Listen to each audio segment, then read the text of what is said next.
O ano vai chegando no final e a gente vai se acostumando a ver todo mundo falar sobre aquelas tais resoluções de ano novo, não é? E se esse ano a gente pensasse numa coisa um pouco diferente?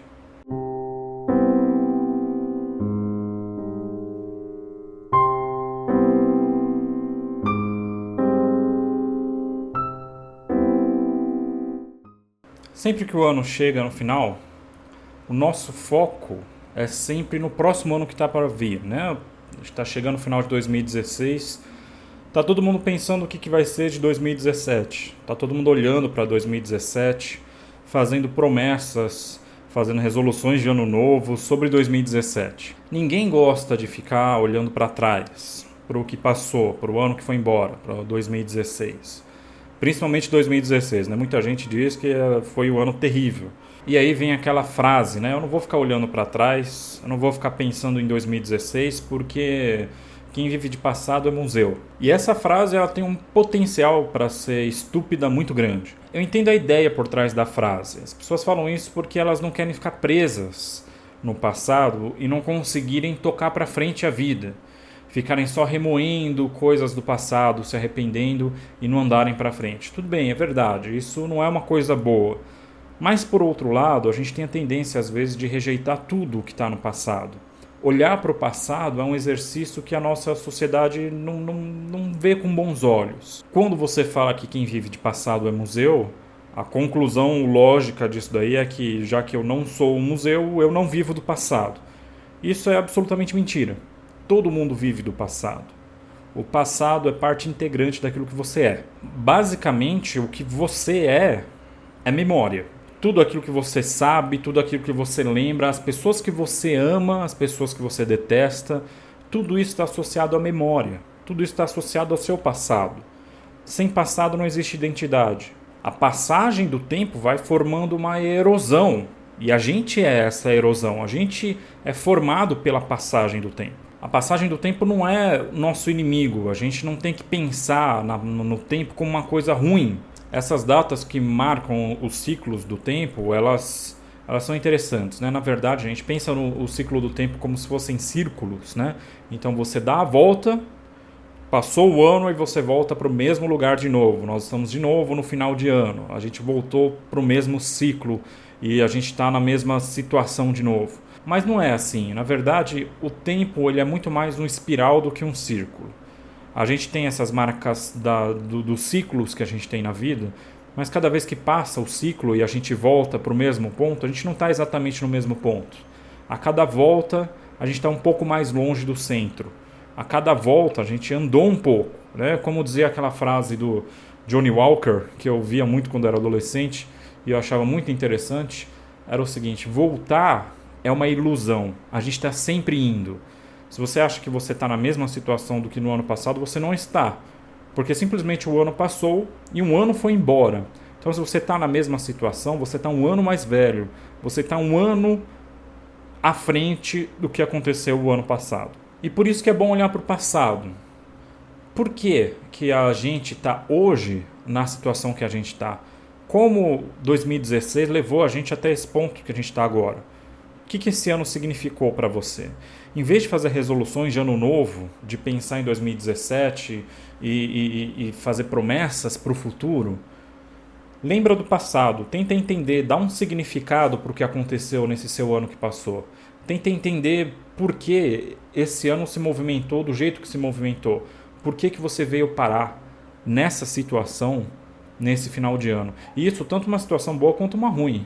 É importante olhar para o passado, mesmo quando a gente está evoluindo, para entender o que está fazendo a gente crescer. Você está dando os passos certos, você teve sorte, você está só se aproveitando de uma conjuntura de acontecimentos em volta de você, ou você realmente está construindo algo. Principalmente você como ser humano.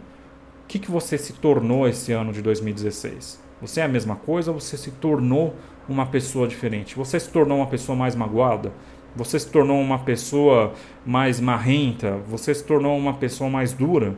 Você se tornou uma pessoa melhor? Você aprendeu alguma coisa no ano de 2016? Porque a passagem do tempo, ela quer dizer uma coisa: é impossível não se mudar. A própria passagem do tempo é uma mudança.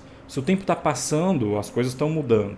Elas podem estar mudando para melhor ou para pior, ou você pode ter até a sensação de que não mudou nada. Você pode ter ficado trancado num porão o ano de 2016 inteiro, mas não quer dizer que não mudou nada, porque você passou um ano trancado em um porão. O ano passou, o tempo passou.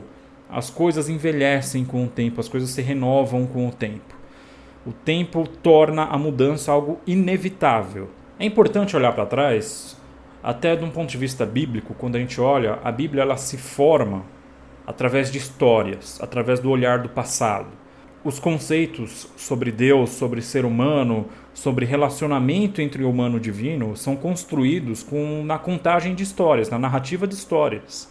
Você aprende coisas lendo a Bíblia, lendo histórias que já passaram, de pessoas muito antes de você. E você cria uma identificação com aquilo e aquilo transforma o seu presente hoje. Então, de um ponto de vista religioso, bíblico, olhar para o passado é fundamental. A gente vê, por exemplo, no povo de Israel, na Bíblia, eles tinham algumas datas comemorativas, umas datas festivas, né? As festividades de Israel. Acontece que nos povos pagãos também tinham essas datas festivas, né? Não as mesmas, mas você tinha datas, digamos assim, datas sagradas. Só que uma diferença fundamental entre a religião bíblica, a religião israelita e a religião pagã, em relação a essas comemorações do templo, são algumas. Primeiro, do ponto de vista pagão, o tempo é cíclico. Então tudo volta para o mesmo lugar de novo. Então existem várias criações do mundo e várias destruições do mundo. Do ponto de vista bíblico, não. A história não é cíclica. Ela vai acontecendo, ela vai se montando com base no que já aconteceu. E em segundo lugar, as festividades pagãs, elas normalmente estavam relacionadas com a mitologia, com a história dos deuses, com algo como o Deus se tornou o Deus Supremo, como aquele herói se tornou aquele herói, como ele venceu os inimigos e derrotou os monstros. E as festividades pagãs eram uma espécie de reencenação desses eventos mitológicos para você fazer manutenção do mundo. Você fazendo essa reencenação, você completa o ciclo e o mundo continua existindo. Mas as festividades para os israelitas, elas tinham uma conotação absolutamente diferente. Elas não se referem à história de Deus. Porque o Deus bíblico, na verdade, ele não tem mitologia, ele não tem uma história. Não tem contando como esse Deus nasceu, como ele se formou, como ele adquiriu o poder, como ele se tornou o Deus soberano. A Bíblia começa dizendo, no princípio criou Deus os céus e a terra, ele já está lá. E as datas festivas, elas comemoram eventos da história do povo, da história da sua própria história. Quando você comemora a Páscoa, o Pêssar, a Páscoa bíblica, a Páscoa lá no Pentateuco, estipulada por Moisés, você está comemorando um evento do seu passado que fez você ser um homem livre, que fez você se tornar uma nação, Israel se tornar uma nação. Quando você comemora a festa dos tabernáculos, você reencena um evento da sua própria história.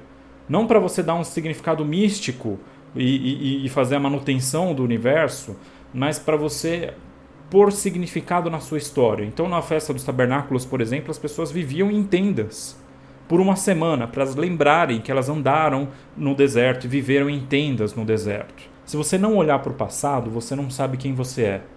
Se você não lembrar sempre de onde você veio, se você não lembrar sempre do perrengue que você passou no passado, ou daquele período excelente que você já teve, que você perdeu, se você não lembrar da sua infância, pode ter sido uma infância boa, ou pode ter sido uma infância péssima, mas mesmo assim é importante você ter em mente ela, porque aquilo te moldou, aquilo te formou, aquilo faz parte do que você é. Você não pode negar aquilo. Você pode atribuir um significado diferente para o seu passado, mas você não pode fingir que ele não aconteceu. Então, nesse final de ano, tira um tempo sozinho, só você, para pensar sobre a sua vida, o que aconteceu em 2016 para você organizar na sua memória o que foi esse ano. De repente um ano louco, ou de repente um ano parado, né? É só olhando para o passado que a gente consegue entender o que a gente é hoje, no presente. Não deixe de fazer esse exercício e que você tenha também um excelente ano, independente do que ele for trazer aí em 2017. Feliz ano novo para você.